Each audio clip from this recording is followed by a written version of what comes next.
G'day, punters. Back for Punters Academy. The band's back together, the two-piece outfit. John Walter and myself from Ratings to Win, and John, of course, from Racing Watch. John, it's been a while. There's been a couple of interruptions in your schedule during that time. Yeah, things have changed a lot. So it's been a bit of a bloody roller coaster, I think. When did we finish? It would have been around about 2019, I think.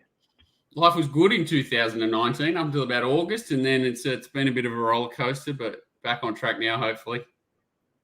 Yeah, good. Well, we had a pretty interesting meeting to kick things off on Saturday at Rosehill with the Rail Out 6, and lots of discussion about the track and how the track played, and we'll sort of get into that as we approach a couple of questions and go through some of these races. I suppose we can talk about the track condition first. Look, on my numbers, it's come out on an interim basis at a good 2.6 for the course proper races, and the shoot races being the races 2, 3, 7 and 9 has come out a 1.6. So it's sort of like fast to good. And that's really where we saw a difference in the way the track played for mine. The best position on those non-shoot races, which was races 1, 4, 5, 6, 8 and 10, was between 4 and 5 lengths from the lead in terms of position. And obviously on the shoot races, you've sort of had to lead or be within a length of the lead. There was quite a dominance. So there was a bit of a difference between the way in which the track played for those races. But we'll get right into race 1, which was the highway. Interesting, like the shoots were all run a little bit slower too, which is interesting considering the fence played quicker, which is, I wonder what the difference is there. But anyway, we'll get into race. We've plenty to talk about. Race 1. Yeah, so race 1, we'll go to replay. They went out to the 800 on our numbers, 1.4 lengths above, and came home quite slow, 6.9 slow from the 800. Look, the pace was probably average, you describe it as.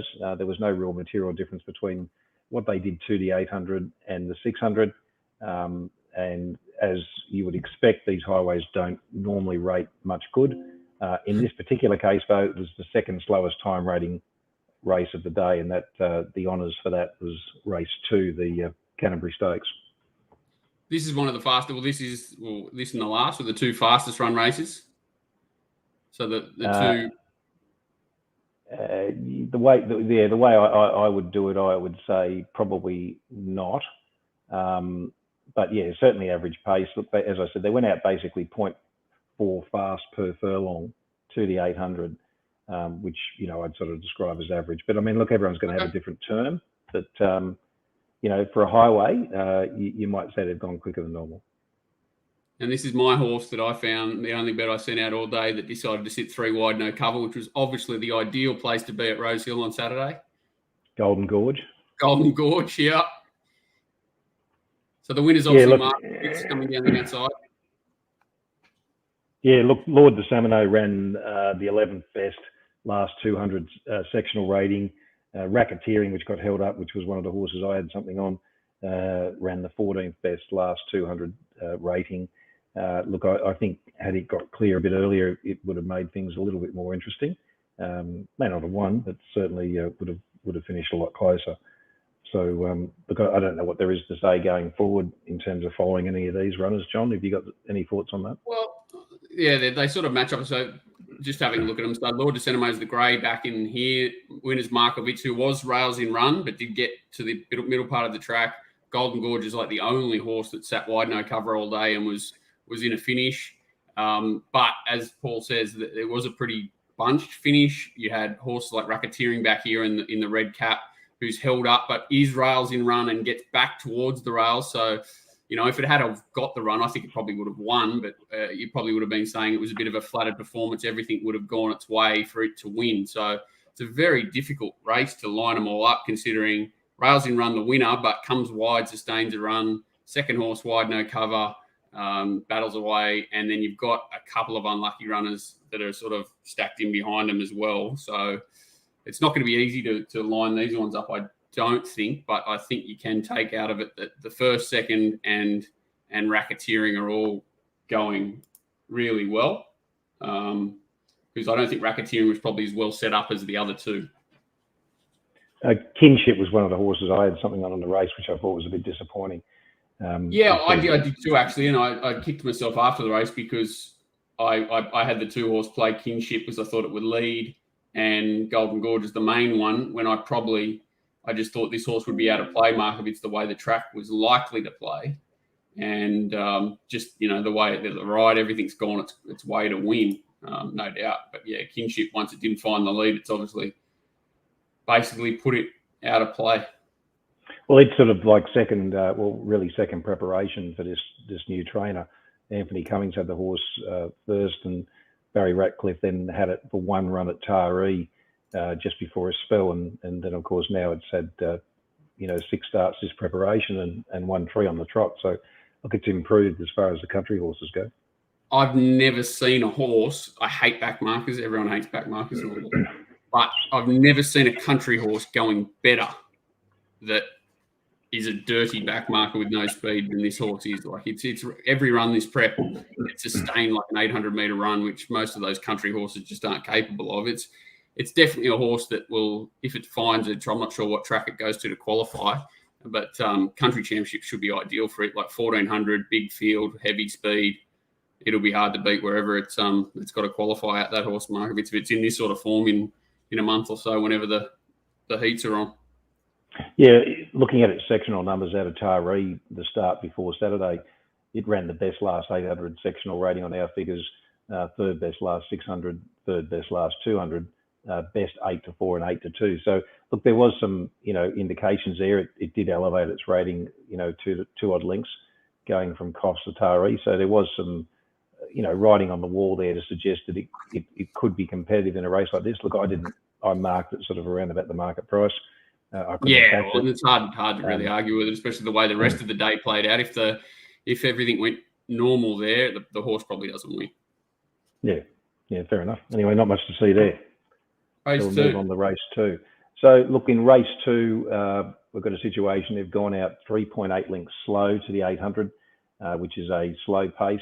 Look, by the time they got to the 600, it was 2.3 slow, so that was sort of like below average at the 600. They quickened slightly. Look, this 2-year-old, the trial and the blinkers there in Brisbane, and hats off to the trainer in terms of being able to pull this one off.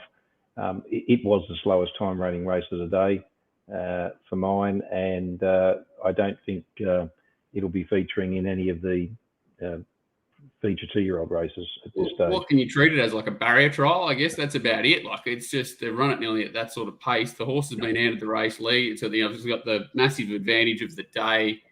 The most incredible thing that probably needs to be spoken about more than anything in this race is the betting. You had Great Barrier Reef like $1.40 to evens, was it? And the winner was 14s to 4s, and I can see now, but I couldn't really see before the race. So that's probably the most interesting part to me about the race. I don't think the race itself is going to help many people going forward. It started around 6-1 Betfair SP, and sort of the median price with the corporates is about 11-2 at the jump. So yeah, and even money's a Great Barrier Reef. And look, I was surprised with Great Barrier Reef sort of being that price, I suppose. J-Mac was a big lead, and the fact that he looked like he was going to ride half over and then didn't need it. When he does that with Wally, he's on something he thinks he can win on.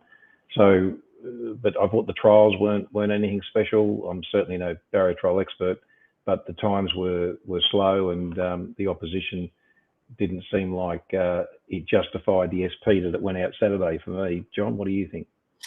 Yeah, I was a bit the opposite, only because I've got a bit of an opinion of the horse and physically and other things, the kind of things I liked about it. And I know James is bullish of his opinion of it prior to that too. So it sort of sucked me in. Didn't suck me into backing it on Saturday, but I expected it to go far better than it did, that's for sure. And surprised that it went so poorly, but not surprised that he was armed basically instantly after the race saying the horse is just not ready, immature, needs more time. So I wouldn't be surprised with the betting and with everything that happened with it that horse is probably not the horse that he'll be going forward. I'd be sort of treating his whole preparation as a wash because I think there is more to that horse, but it certainly didn't show it on Saturday, and I wouldn't be surprised if we don't see him again this campaign. And I'd be just sort of hitting the reboot button on him next time you see him, including trials and everything. If he doesn't show anything there again, you probably want to watch him go around and show at race day. But he's the interesting horse for me from that race, but doesn't look like this prep. Yeah, it's interesting they put the earmuffs on pre-race on this horse having its first start. So what does that tell us? Maybe they were sort of concerned with its maturity level and where it was at and how it behaved. I certainly have no intel on yard or anything like that. Did you even look at that, John? Oh, he didn't parade great. That's for sure. He fell apart a bit, Great Barrier Reef, and he hadn't done that at the trials, as far as I knew. And obviously, yeah, like you're saying, he obviously has something may have changed between now and the trials, because they don't put those pre-race earmuffs on for nothing. So maybe he was showing signs that he was coming towards the end of it, and they just tried to stretch him out and see. But I like overall that race. I completely agree with you. I would be very surprised if any of that form. And I thought Flash McGill even was really disappointing. You'd had the perfect run behind. Any of that form travels forward at all. Okay, let's move on to race 3. So this is the fillies heat, which they ran faster time. Look, the pace was 2.5 lengths slow to the 800, which is sort of below average, and then slower at the 600. They were 5.4 slow at the 600. So the sectionals were pretty good here. Revolutionary Miss posted the best closing race sectionals from the 800 home. It ran the 6th best last 400 rating and the 7th best last 200 rating up along the inside there. Queen of Ball sort of just stole this race, I think. I mean, to the eye, it looked okay. There's margin there, but once again, do you think this is the sort of horse that's going to feature in any of the 2-year-olds? It looks like a quarter horse. She's looking at it there, like it's not a big horse, and it's like you say, this is the sort of race that could really destroy you mentally, because she pings, she accelerates, she gaps them, and normally you would be really impressed with something like this. And time was good, especially compared to the previous race. Like the horse definitely looks like it's done something, but then you closely analyze the race. You've got sort of Ebha, who's sat in the 1-1 here and basically tails out at even money. Dressana didn't finish the course. There's a few warning signs over the race, and again, winner fence, Revolutionary Miss fence, third horse fence, I think, as well. So there's a few warning signs, and this horse I thought was probably the one, Mumbai Jewel, that's had again wide no cover and at least did something, made a run down that part of the track and battled on a little bit, that may be the improver in the race. It's hard to knock the winner, but it's just so hard to line it up. Well, I mean, look, I got on the board here, so it was good by race 3 to sort of pull out a result. The favourite, certainly I had no knock on there. It featured pretty short in my market, but not as short as the market itself. Look, it over-raced pretty badly. They say it pulled up with poor recovery, so I suppose with the SP and that in mind, we forgive it. You forgive it, and obviously that puts a little bit of a shadow over the race. And I was sort of saying, just lining up that for second and third races, you don't want, like, the first winner's won easy, but we're negative against it because of other circumstances around the race. This horse has won easy, and I don't know whether to put it into the positive or negative. You've probably got to demand more of it next start to back it up, I think. But this is going to be the quandary for anyone trying to work this meeting out, I think, going forward, trying to work out the horses that were in the right part of the track, which ones that have actually done something, as opposed to which have been completely flattered by the circumstances of the day. And Dressona was short in its action behind, so they're the two. And what price was it? Like 10-1 or something. So it was, a meaningful horse in the race as well that hasn't competed. Yeah, 9-1 on the Betfair SP. So tricky race that one to dissect, I think. But just on face value, I'd be forgiving of Mumbai Jewel, and if the winner's fast, like it's got plenty of qualities to win 2-year-old races. Will it measure up to a slipper or something? You'd be pretty surprised, but in the right race, it can certainly measure up again. Yep. Okay. We'll move on to race 4. Sounds good. So here we've got interesting race, which we'll talk, and that sort of leads into a question, or one of the questions that we'll talk about in a sec. They went out 1.7 lengths fast to the 800, which is around about half a length per furlong. They quickened up between the 8 and the 4 by about 2.5 lengths, and that was pretty much all done between the 8 and the 6. 6 and the 4 they went out even. So it was a good, well judged ride, I think, by Hugh Bowman on Sentimental. Interesting pre-race, the change of tactics, or the late change of tactics. There's been a lot of discussion about that. Waller, it would appear, I suppose we could summarise, where he might have wanted the horse to go back or be ridden a bit quieter, and at the behest of Bowman, who made the suggestion that he wanted the option to ride the horse more forward because of what he'd seen, no doubt, in previous races. I don't think he rode in the first 3 races, did he? He didn't.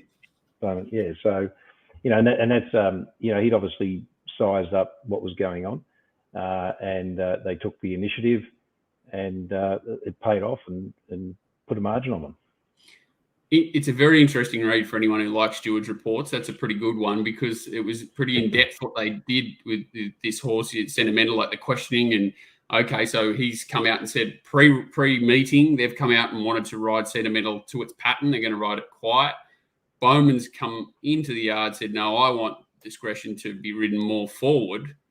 And then as you'll see in the replay in a minute, there's no query that Bowman was leading at all costs to a certain degree. Like Metro Legend certainly tries to kick up underneath him, and he's not sitting outside the leader. So, and then they've let him off by saying that Chris Waller would not have been aware of the pattern to give enough notice to the change of tactics. So he's only trained there for 20 years and doesn't know the pattern. But it was an interesting Stewart's report anyway. I don't think they need to include that. It just makes it all sound a bit stupid. I think the changes of tactic was fine. He's gone in the yard. Bowman wants to ride it more forward. They've put it in. What more can they do?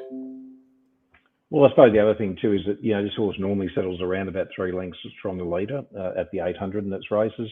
So yes, there was obviously a change of tactics. It didn't necessarily look like a fast race on paper. In fact, below average tempo on our numbers. So it was a race to try something, wasn't it? It was, and like you say, if it had a lobbed outside leader without a change of tactic, you wouldn't have questioned it. If it had a led without a change of tactic, you probably would have just ummed and ahed for a minute, but thought it made sense anyway. He's drawn a wide gate, and like you say, he's not a horse that's completely devoid of speed. But that was just it was 2 good things. One, they did it, put the change of tactics in. I think it was a positive. 2, Bowman showing initiative, which leads into the question you were referring to. Yeah, so Goodman Michael has emailed in. Great to have the show back. Rosehill played as anticipated yesterday for mine, but as with normal 6-metre rail, there was a distinct advantage to be rails in run. Look, I don't necessarily agree with that part. I think it depends on time of year largely. I mean, we're in summer. The tracks are harder. You naturally expect the inside to be more advantageous, or at least not disadvantageous. His question is, when you have a day like Saturday, are some trainers more aware leading in on any bites? Same question for jockeys, and if so, who are they? Also, are there some better at reacting in the middle of the day? We saw late tactics change in Chris Waller. Haven't run any data, but to my eye, which is often lies, he says, I thought H. Bowman either knew going in or made great adjustments during the day. Yes, that's right. He didn't ride races 1, 2, and 3, but to lead on Sentimental, rode more Sundays perfectly for the win, led on Trevest, rails and run Forbidden Love, no luck King Shear, led the Bopper, didn't ride race 10. Obviously only one sample group, but he has ridden every horse with one thing in mind, and that's finding the fence and giving the horse its best chance. I'm going to explore more, but on a day like Saturday, big advantages and edges can be found if you know what trainers and jockeys are predicting or adjusting quickly. So I suppose really it's John, Bowman for me is a bit of a master at riding the bias. I suppose the best jockeys are. I mean, that's why they are the best jockeys. Some perhaps more cognizant of it than others. Do you have any thoughts on, the players there in that space? I don't think it's a coincidence that guys like Bowman and McDonald ride bias very well. They're obviously jockeys that are switched on.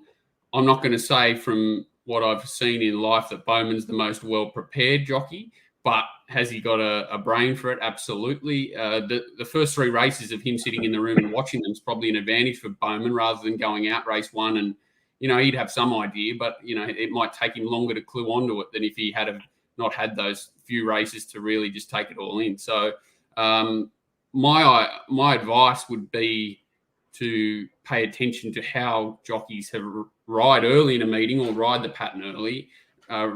You want to have your stable that you think, like for argument's sake, like I'm obviously close with Tim Clark, and I know that he prepares looking to with the track patterns and things in mind. So that they do, some of them do it. There's no doubt about that.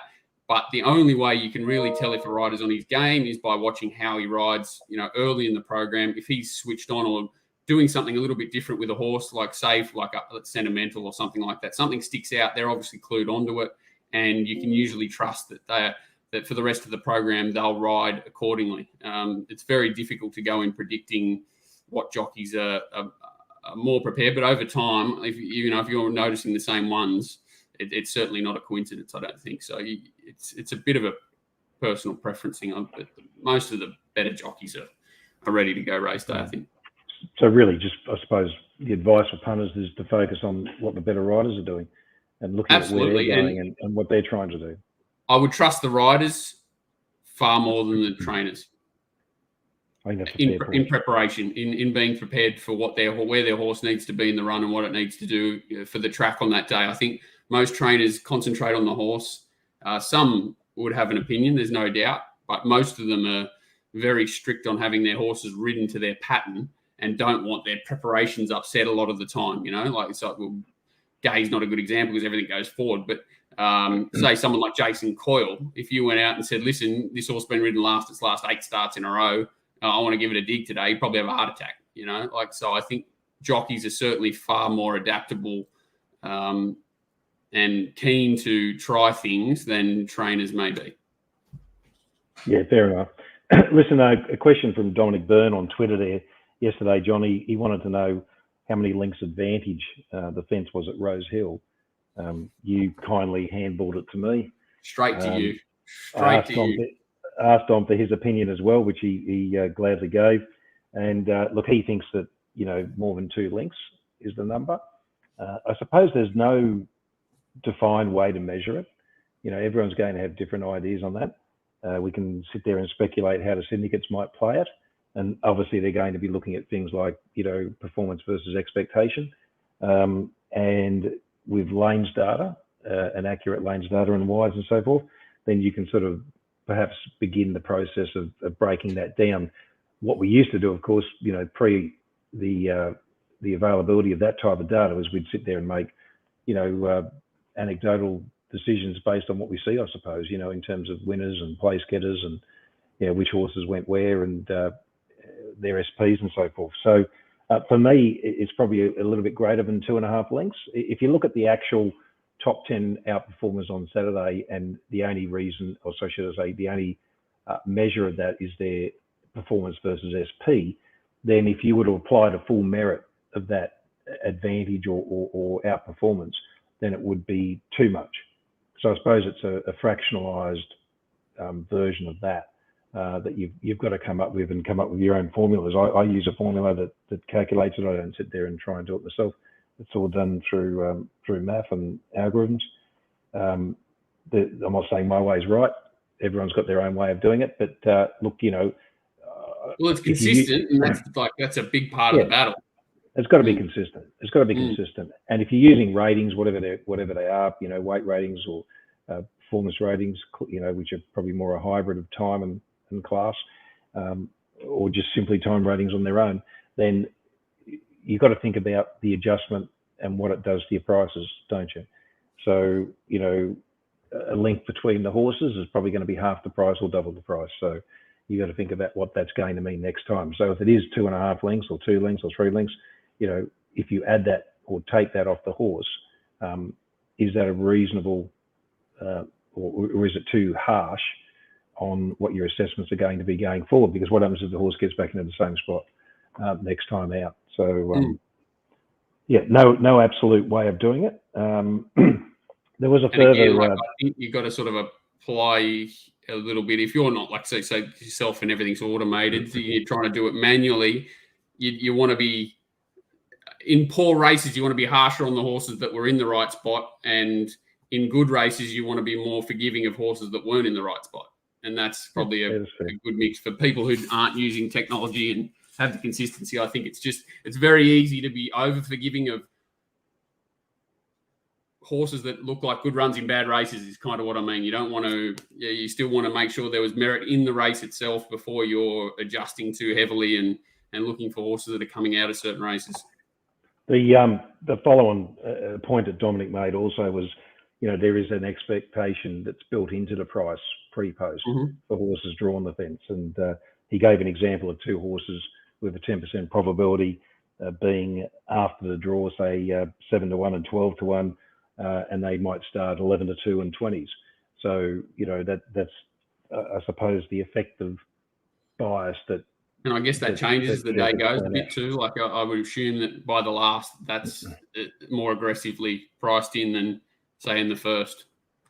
Well, you see it, don't you? You see the movements on prices during the course of a meeting when there is a bias, and especially if that bias perhaps wasn't anticipated or expected, or more severe than expected, then you often see horses, shortening or blowing quite dramatically during the course of a day, as bookmakers try to realign their positions, I suppose, going into those races. Because, if they've got people doing the form, which most of them probably don't, but if they do, then they're thinking about the same types of things. Whether or not these bias tracks are fair or not, I don't think they're fair. I made a comment on Twitter the other day about being a little bit astounded as to people whinging post meeting about the way the track plays. I mean, there is obviously an expectation going into the meeting, and that's really the point that I was trying to make. If you've got the data behind you and you put a little bit of work in, you should be able to have some sort of idea of how you think the track's going to play pre a meeting, and you build that into your assessment, surely. I agree, and I someone started having a go last night, and I just sort of backed off because I couldn't be bothered. But saying it's not a good look, well, that's not anything to do with what we're trying to argue. And I think I'm pretty much down the same line as you. Is I'm not worried about the look. I'm worried about trying to set up a meeting and bet on it. And Rosehill to me is very, very consistent. And whether people like the look of it or not, I don't know. Whether they should run group races on there, I don't know. I like in these certain rail positions, that's a totally different argument. I just think the track played maybe slightly more aggressively than probably most people anticipated, but that's about it. It wasn't anything crazy, and I don't understand the outrage either. Well, I understand the outrage when it comes to should it be that way, and I would say no. We don't really want bias in tracks. In an ideal world, if we could have tracks without bias, that'd be great, but it just doesn't work that way. There are things that you can do to exacerbate it. It is, as Dominic talks about, offensive to present a track like that with such a rails bias, but it's probably equally offensive to present a track where the inside's doctored through artificial watering. So where do you draw the line? That's the line. As a punter, like, what do you want? Do you want them to say, oh, listen, we've aerated the inside 4 meters there today. Good luck.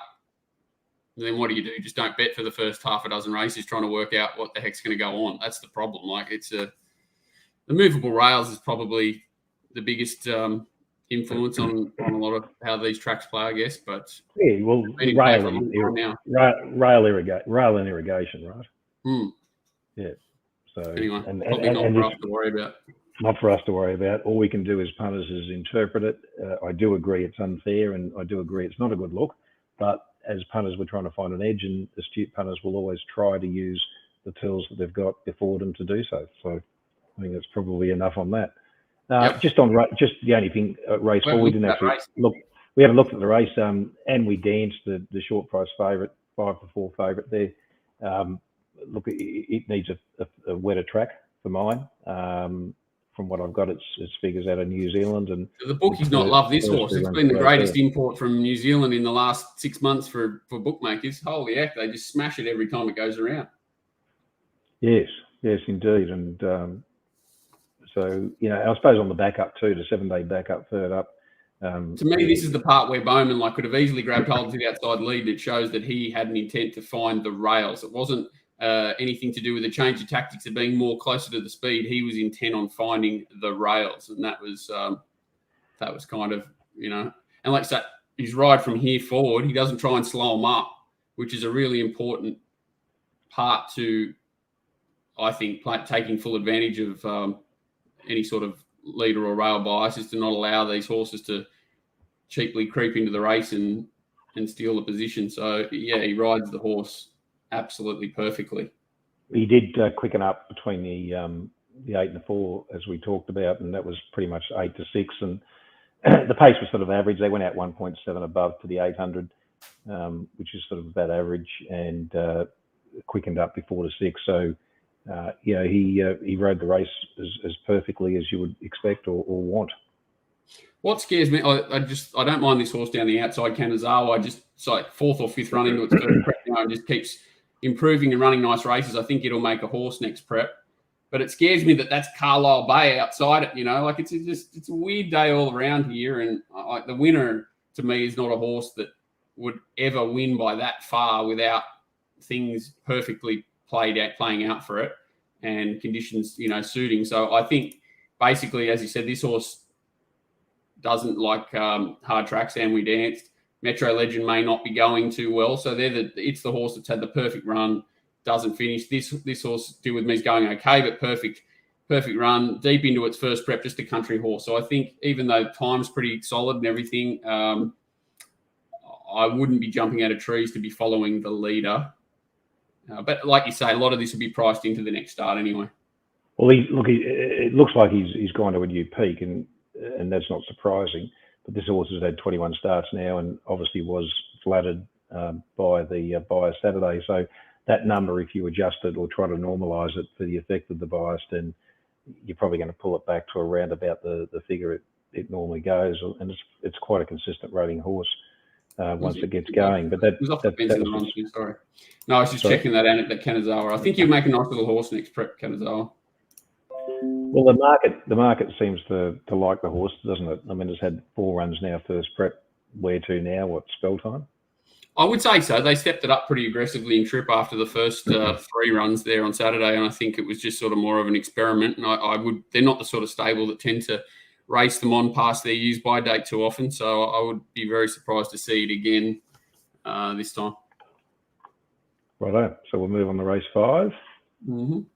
Won by More Sundays. Look, they've gone out 1.8 slow to the 800. Sort of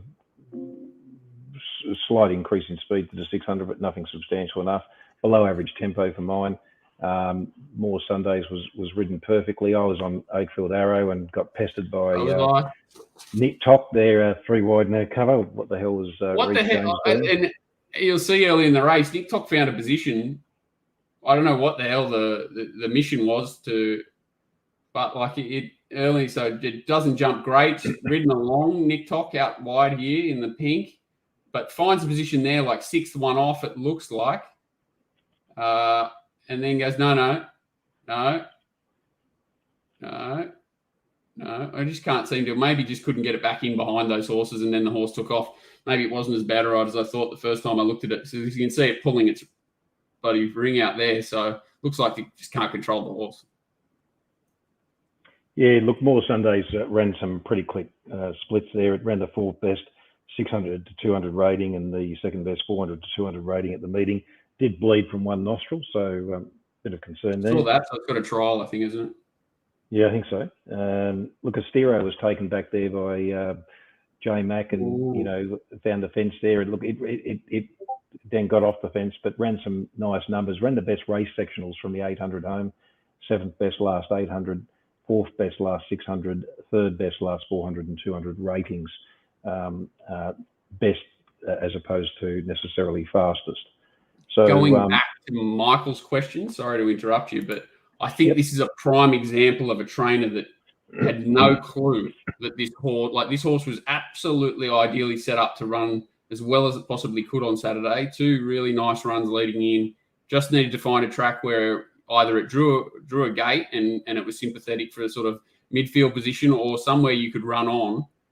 And he's put this horse in a race from a wide draw with this rail position that it had absolutely none in, and it's nearly the run of the day for mine.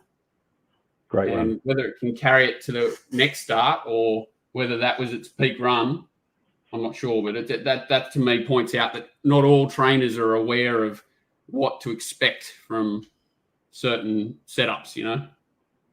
Yeah, I think that's a fair point. I mean, it'll be suited, up to 1,400 to a mile, I'd say, that horse. And look, it's only its third up run there, so and it's like you said, he's forcibly taken back, so he can hold a position, especially up to 1,400 if he draws a gate. I think he's a really nice horse from this meeting that can basically had everything that was possibly against him in play that day. Like, he might have found the rail momentarily, but he's certainly going very well, the horse. Yeah, the horse is going well for sure.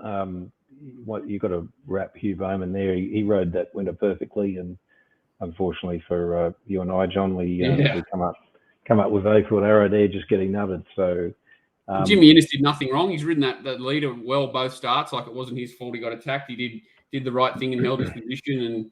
And gee, she's training really well, Kristen Buchanan. I find her horses are really holding their form, and most of them go forward, which I like. And most of them present really well. She's doing a lot of good things, Kristen Buchanan. Yeah, she's a good trainer, I think. But I think going forward, I don't think on my figures that she rates right up there with the best trainers in Sydney. But once again, we're not talking about how many winners we get here. It's the metrics driven around profitability, and as a punter, that's all you care about is making a profit. But look, Kristen's figures are very special. I mean, I'm not going to sort of go into too many here, but she's well and truly outperforming the market, and I have her equal to the best trainers in Sydney right at this point in time. There you go. Going forward from that race, I would rather follow Astero than the first two.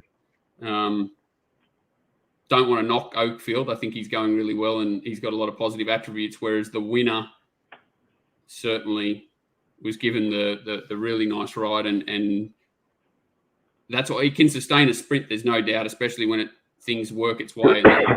It's a harder horse to follow for me than Oakfield is, and I think Astero, while it was ridden back and behind more Sundays on Saturday, wouldn't usually be in that position going forward. So I think they're probably the two horses out of that race I'd rather be with going out of it. Yep, agreed. Race 6, the 2,000 metre 78. Look, they've gone out 2.2 lengths slow to the 800, and not a lot of difference there to the 600, so average tempo. Here, look, these first two sort of cleared out from the rest. I decided to back Casino Kid late just because of the price, and I was hoping that he would follow towards the inside, and with these 2,000 metres, they can often pinch ground and make up cheap ground as they're turning for home. So maybe with a senior rider, John, you feel that the horse could have won?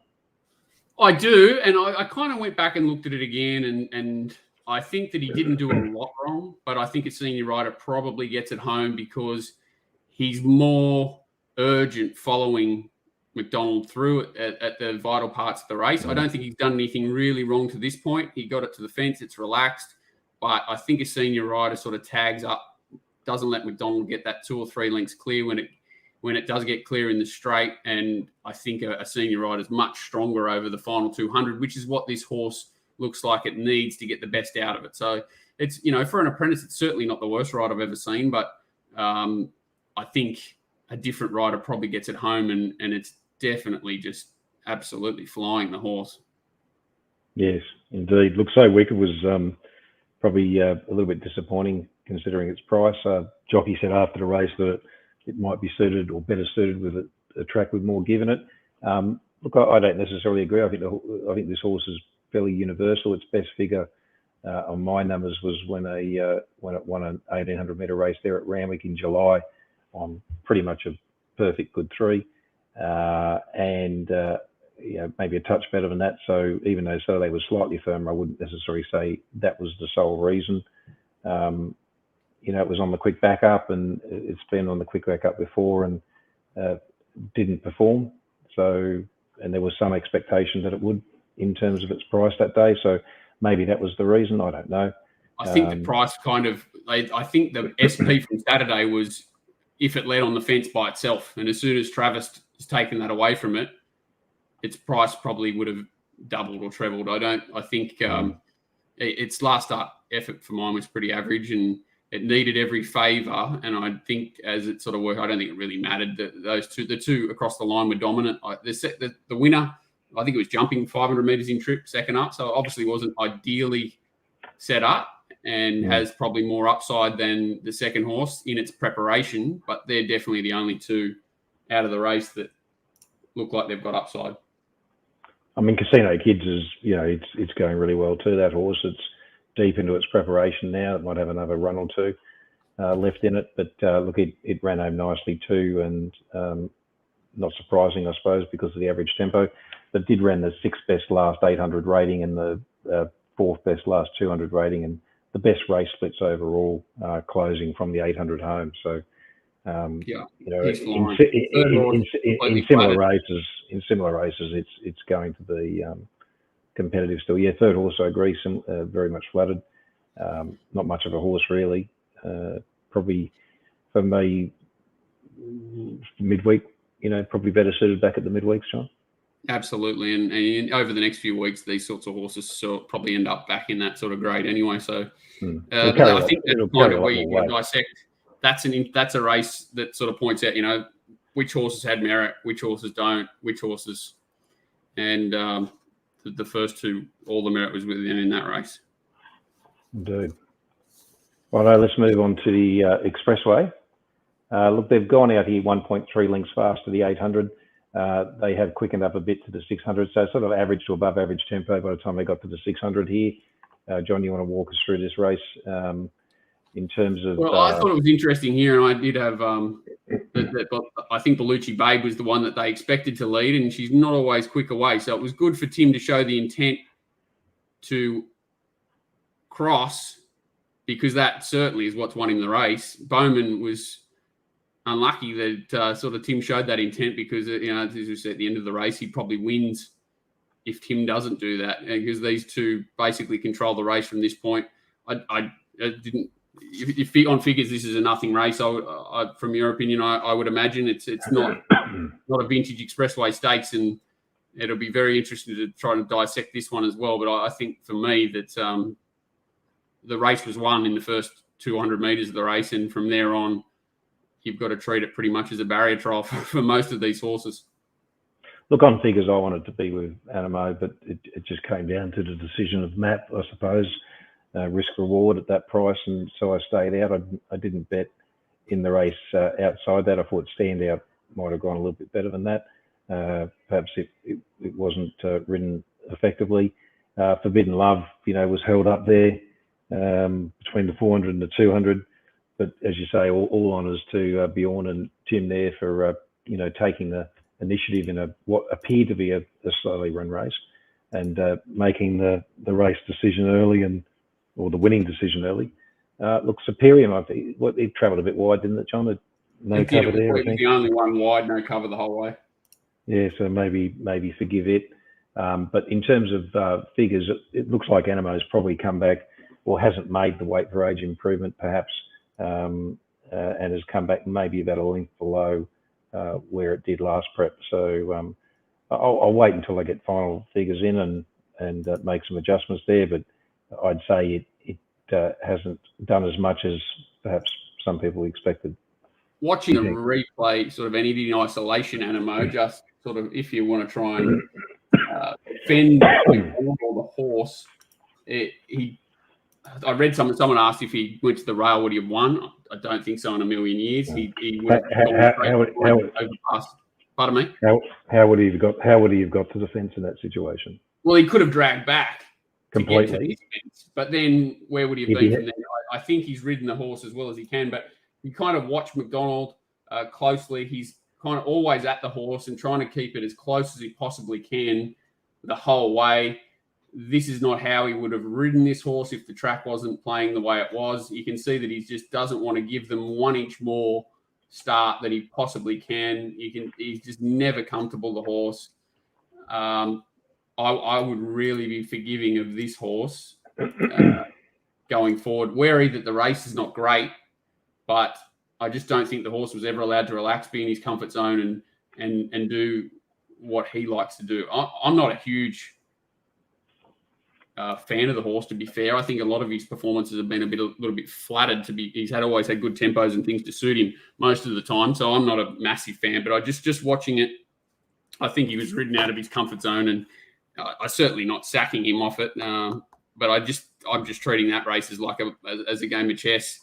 Bjorn won on the day, and probably not with the best chess pieces.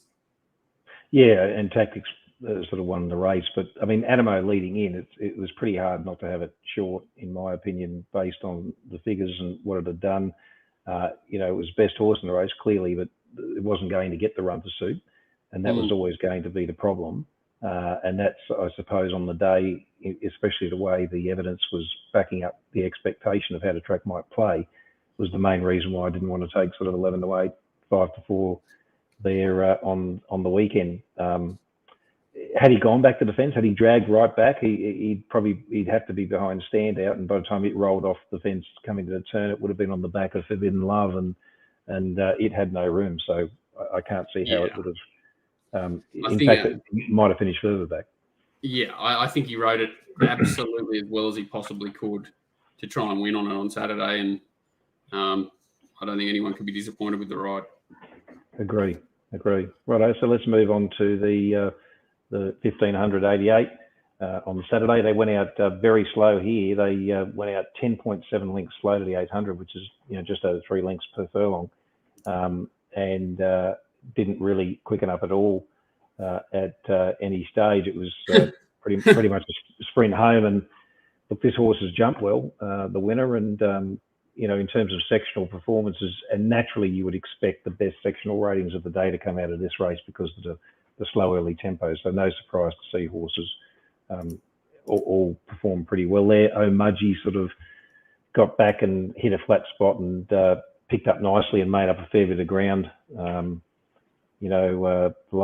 Certainly between the 600 and the 200, it ran some good numbers. Yee looked an absolute moral in the run, and I want to talk about Waller and Yee here because Kingshire maybe not a lot of luck. So tell us what you think here, because I mean, to me, nothing could have gone better for Yee. And you watch its first up run, very similar to this horse that what's it called, too good to bear or too good to be true, or it won last week by a short half head, whatever it is.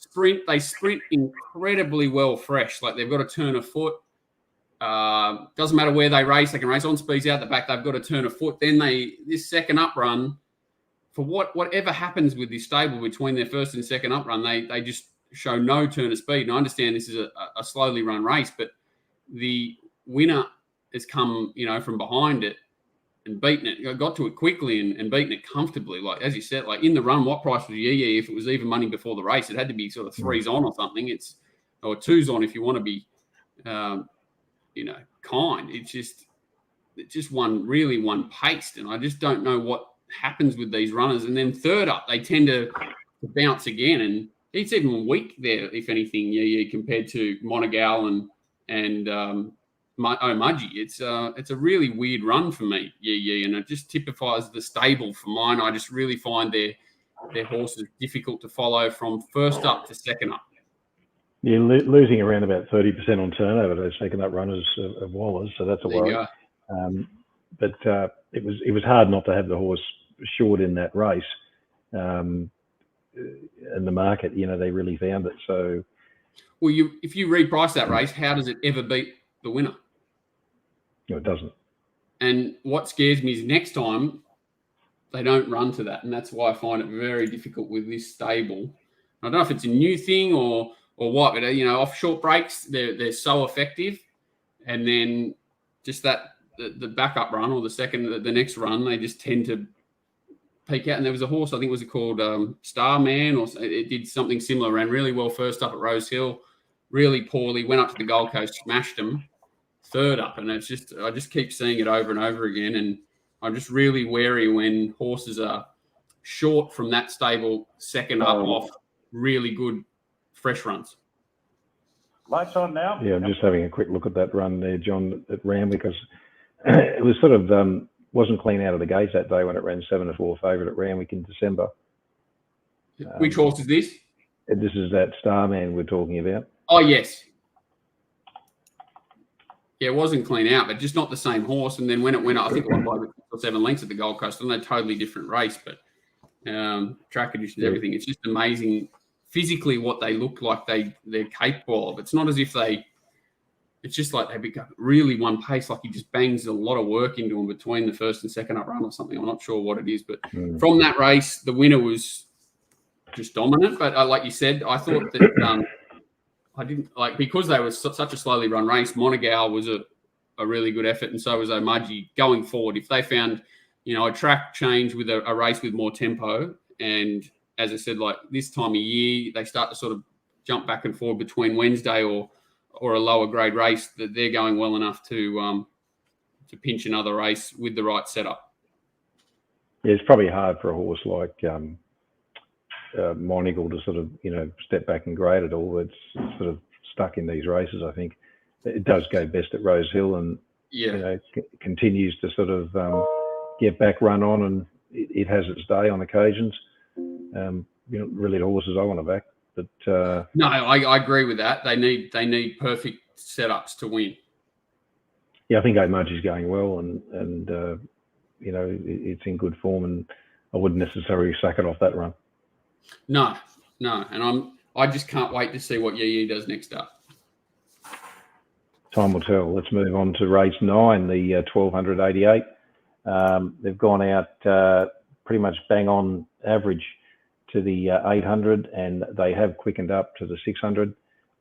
They've gone, let me just bring up these numbers. Yep, they've gone 3.5 lengths fast, 2 to 600. So they've certainly quickened up nicely. And that was really an 800 to 400 increase of about 4.5 lengths. So it made it hard for those chasers. Bowman just rode the bopper perfectly. I'd taken the shorts, the favourite, thought it was the best bet of the day, and it took me quite a while to get past it. And I was also probably just a little bit suspect of the bopper at 1200, but I suppose the pattern helped it, and Bowman just, rode a masterful race there, finding the fence. I think they both did. I really think they both did. I think that Bowman trumped him early, but J-Mac stops him from really capitalising on that trumping by getting to him quickly here rather than letting him have that extra 200 metres to sort of bowl and then try and out sprint him and really making it a close contest. I thought that putting him to the test early really took away the perfect move from Bowman, and it was just a clash of two really good jockeys, and I think the winner's is a slightly better horse, but two great rides. Look, it has rated down, and at the 1200, so it came off those 3,100 metre wins and runs to the 1200. Maybe now it needs a break. That was its forefront back, or maybe it's just that the 1200 is about as far as it wants to get at this stage. So not sure, but Bjorn Baker's done a tremendous job there with this horse.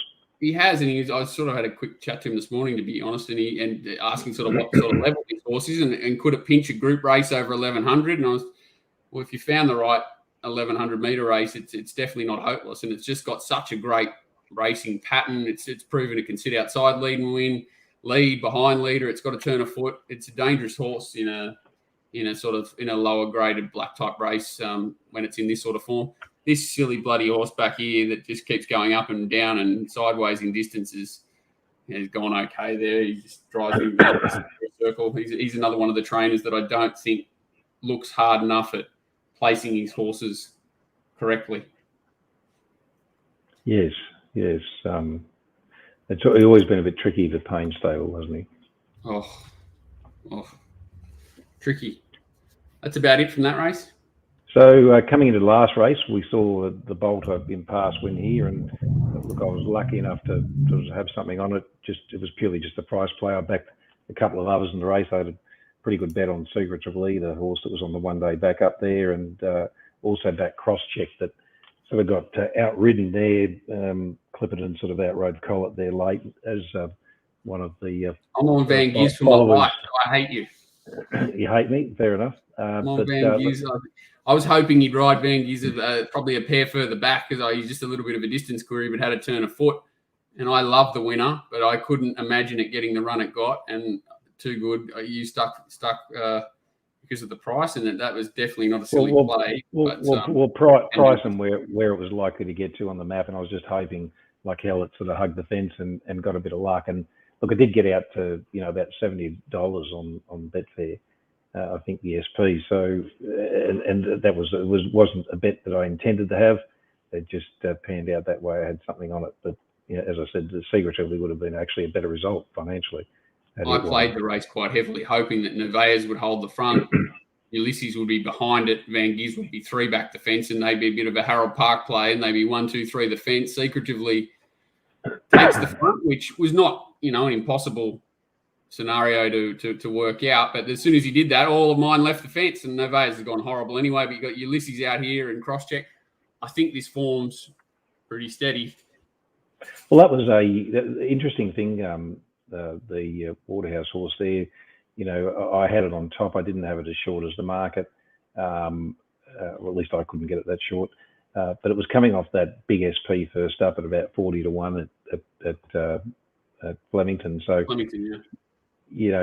running then 7 to 4 favourite next start, it's always something that's in the back of your mind, isn't it? That big SP and whether or not the horse is likely to reproduce what it did down south. But it did look like it was going to get control.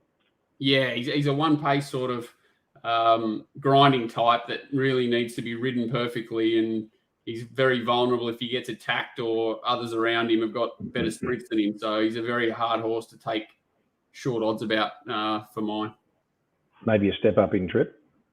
Definitely. But again, he's just gone horribly. I wouldn't be surprised if they sent him straight back to Melbourne. This is the first time we've seen him up here for about 18 months, 2 years, I think, and he certainly found a better lease on life down there, and it just doesn't look like he ever gets going here.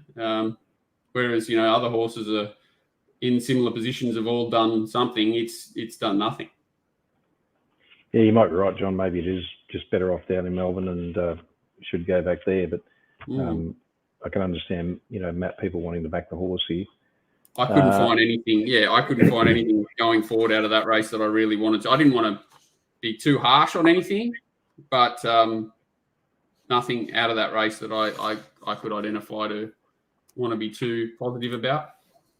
Any particular horses you want to mention, John? As I think we've covered some of them. Definitely Estero. Estero, yeah, that's probably my one. You could make cases for some of the others. Highway, no. 2-year-old, no. The next 2-year-old, I thought Mumbai Jewel could improve off that. Kanazawa next prep.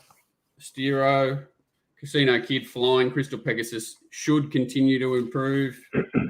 As I said, the Expressway Stakes, I'll be treating that as a barrier trial. I expect to improve just off that pattern that I've sort of been observing, but I really struggle to find that favourite. It's not going to be any great odds.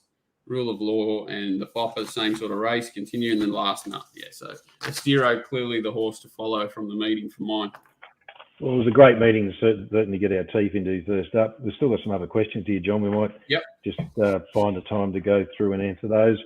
A couple of silly ones there that people have sent to you on Twitter, I see there.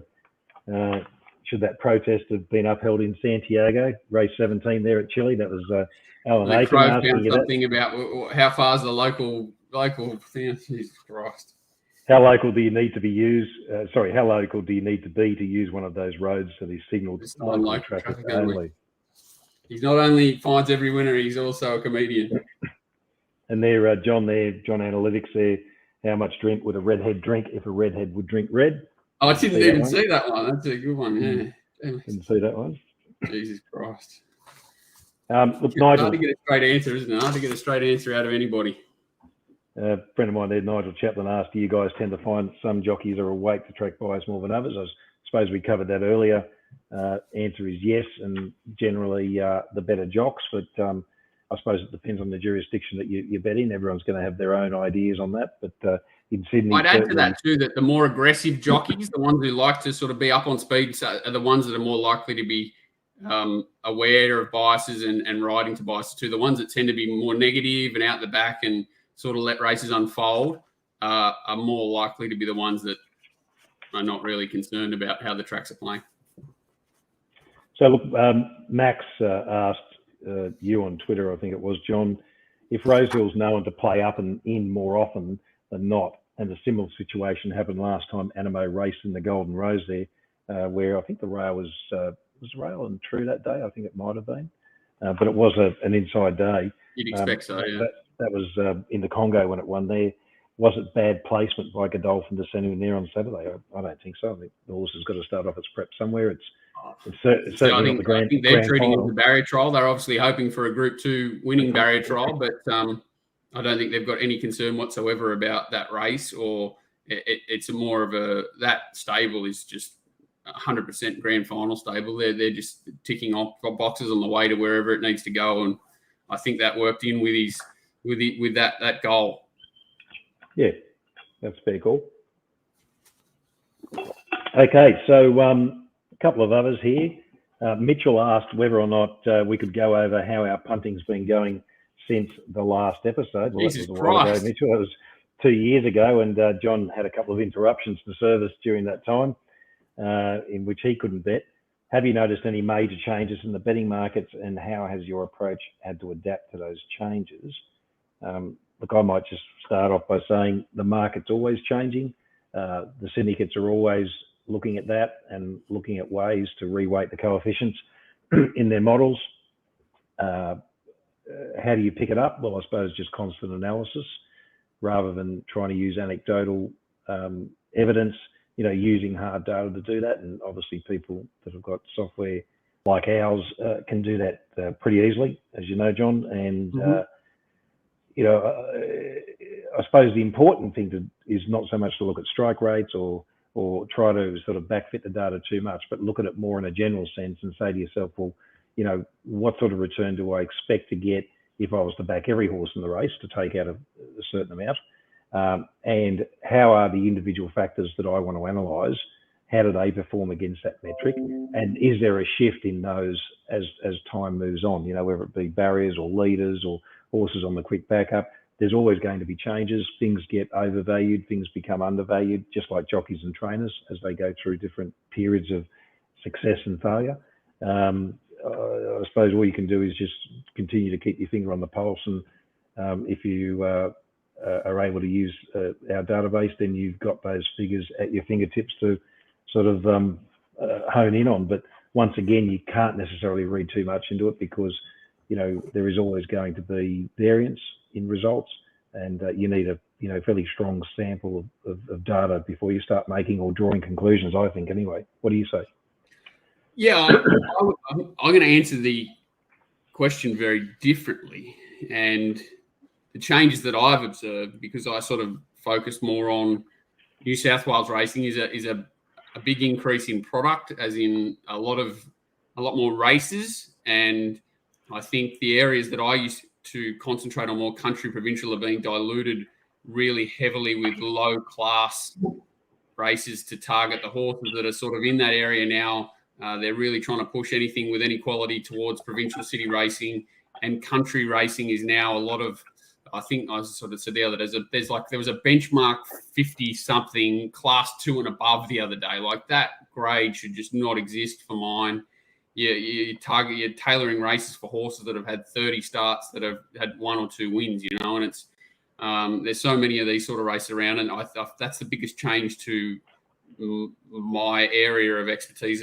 It's really difficult to dissect those races and find a winner, because you're trying to find the best worst horse a lot of the time, which is very difficult to do. So the biggest change for me since we've finished up previously is that New South Wales racing has changed the whole dynamic of it for mine, and it's far more difficult in the country.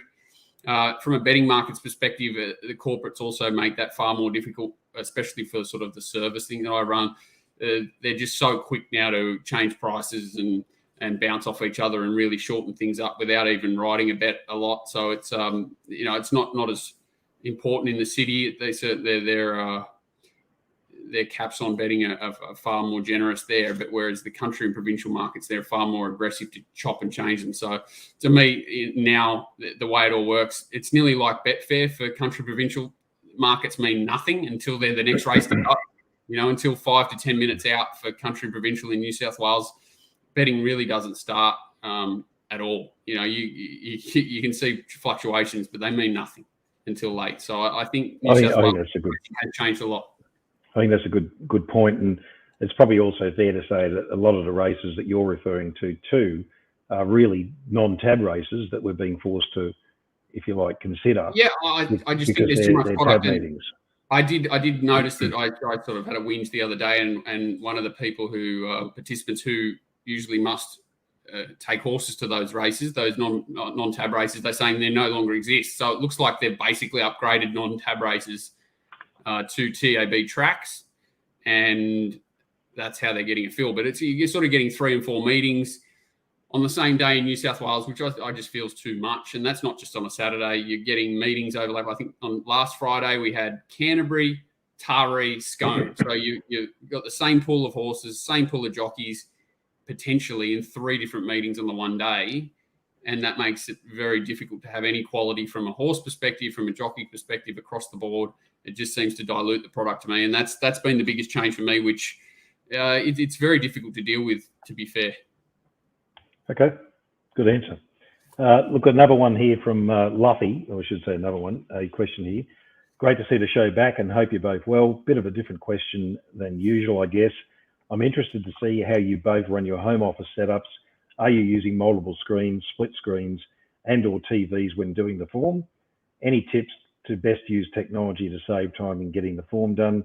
I'm a happy Ratings to Win subscriber and keen to learn any tips on different setups to save time and improve on my form pre-race. And I suppose, resources, our time is our biggest resource, and it's not unlimited. And as you mentioned, you've got so many meetings to consider, so many meetings to review. I rate all the races in terms of back form throughout Australia, and that, in terms of tab meetings, there's 50 meetings there a week. It's a hell of a job. So you've really got to be sort of on top of things and manage your time well and try to use tools and technology to help. What do you do, John? Yeah, well, I'm obviously been with you long before Punters Academy or anything took place, and I'm not a paid advertisement in any way, shape or form. And I'm not going to say that yours is not the only product out there that can't help people save time. Sure. And if you're with someone else or whatever and you're happy with it, that's great. But speaking from my experience, I couldn't do or cover the amount of meetings I can without using yours or something very similar that does the same. And I'm obviously not, educated on all the products out there, but I use Ratings to Win to cut my time, with pace bias, and more importantly now, the sectionals and things added to them, things that I didn't pay as much attention to previously as well, which I can now add in. Really important stuff that technology certainly helps, as you say, cut time. From a setup perspective, the biggest thing I've done, and I said Luffy's got your system as well, is it goes a bit wide on a normal screen because there's so much information included. So I got myself a wider curve screen that I use the main screen for running Ratings to Win, which is obviously only talking about your product, but he does use that. So I use 2 small screens, 1 big screen for doing the form. Usually have a steward's report and beside, and use the main big screen for replays and looking at database, entering things into the comments and stuff like that. So that's my setup basically. And like you say, just always changing, trying to save time because there is just so much to do.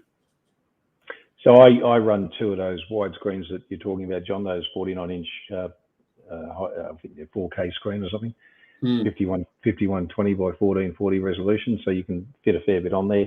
The way in which I set it up is that when I'm obviously doing form on Access, I have various modules open and I just set up the screen to suit, if you like, so split the screen. And you can do that.